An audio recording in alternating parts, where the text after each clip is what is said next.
Red dots are everywhere right now, but are they actually better than iron sights?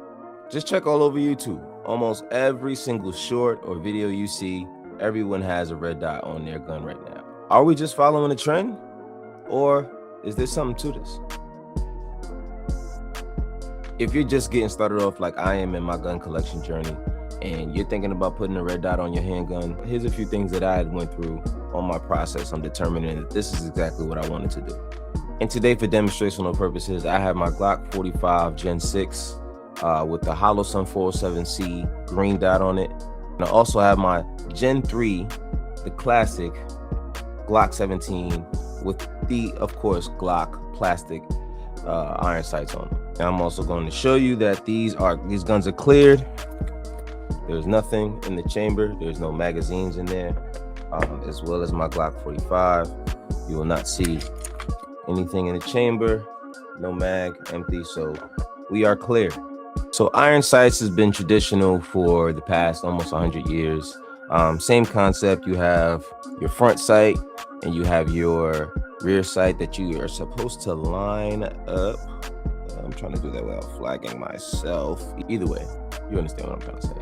They come stock on almost every handgun, and you know, some people like them on Glock. For some reason, they have you know, the plastic iron sights that people complain about all the time.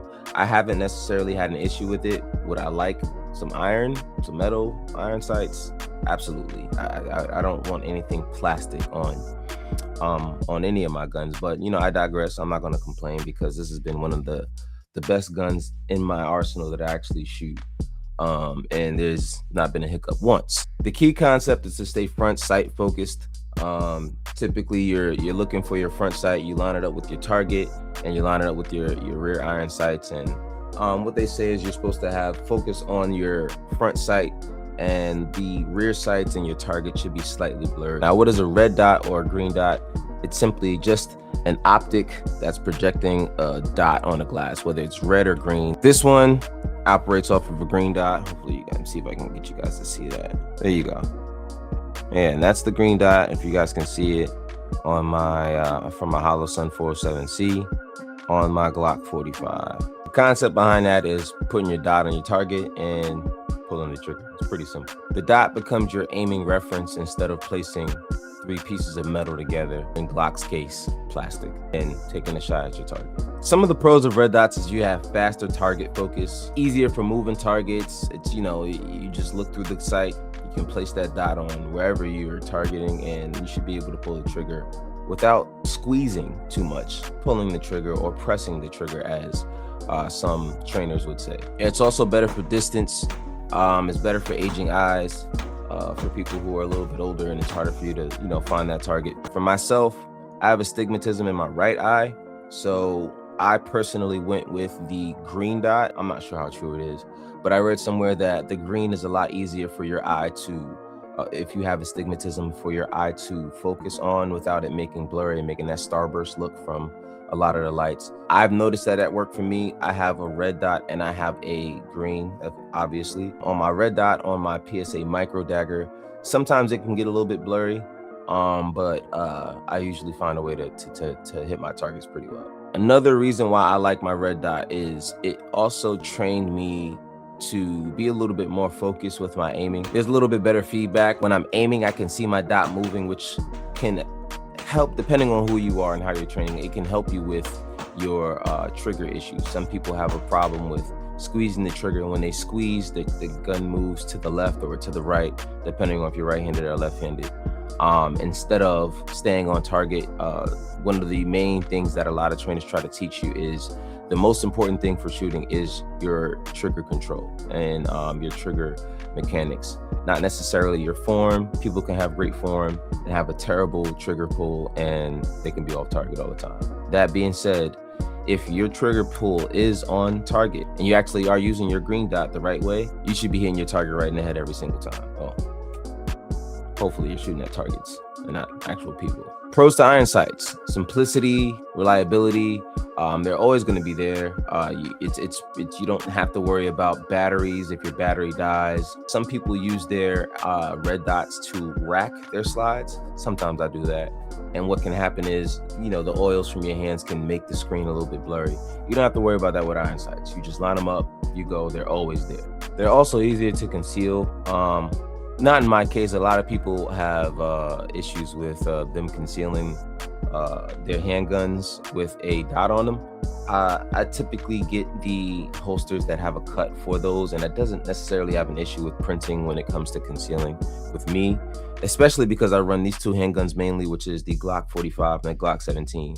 They both have that 17 frame, which has a little bit longer of a frame length for the grip, which means you are going to print a little bit more. So that's an issue that some people might have when I am concealing, mostly in the summertime with my PSA micro dagger.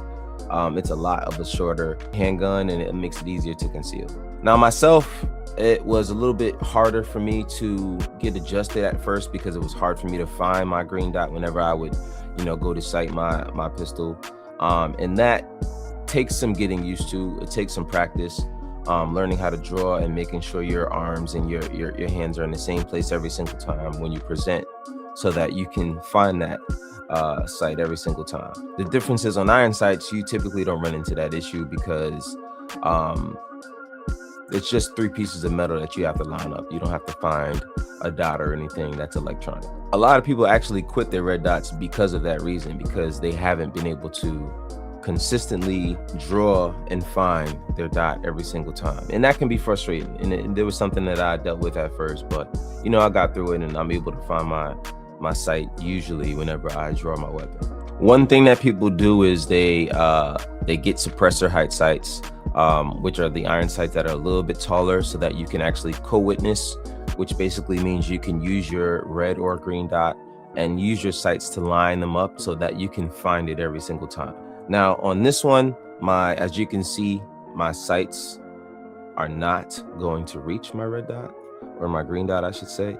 So at this point with this firearm, I'm training myself to only look for the dot and not to look at the sights and co-witness, because I'm just trying to train my eyes to find and train my body movement to find that dot every single time. Eventually I will get suppressor height sights, which are going to probably be a little bit higher than this, so that I can co-witness and see them at the same time while looking through my sight. You can say that red or green dots can expose some fundamental flaws, and iron sights can technically hide some mistakes. I'd say a red or green dot is kind of like a lie detector for training with a firearm. Which one is better?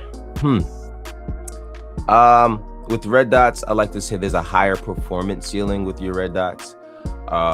There's certain guns that I think perform better with red dots and certain guns that perform better with iron sights. So I don't have an opinion exactly on which one I would rather. I think it depends on the firearm, what I would decide. If you're willing to train, red dots will give you more capability, but iron sights will always get the job done no matter what. So my question for you is, do you run red dots or do you run iron sights? And do you believe that red dots or green dots are the future of handguns, or is the iron sight still king? There's one thing that I will say about training with your firearm is that the optic is not the biggest upgrade. The biggest upgrade should be your training. It doesn't matter who you are. It doesn't matter how long you've been doing this. If you train, you will get the result that you're looking for. And that'll do it here for another episode from Target Therapy. I'm Apollo Reed. Please like, subscribe, ring that bell so you're notified when we go live. And thank you for tuning into another episode of Target Therapy. Peace.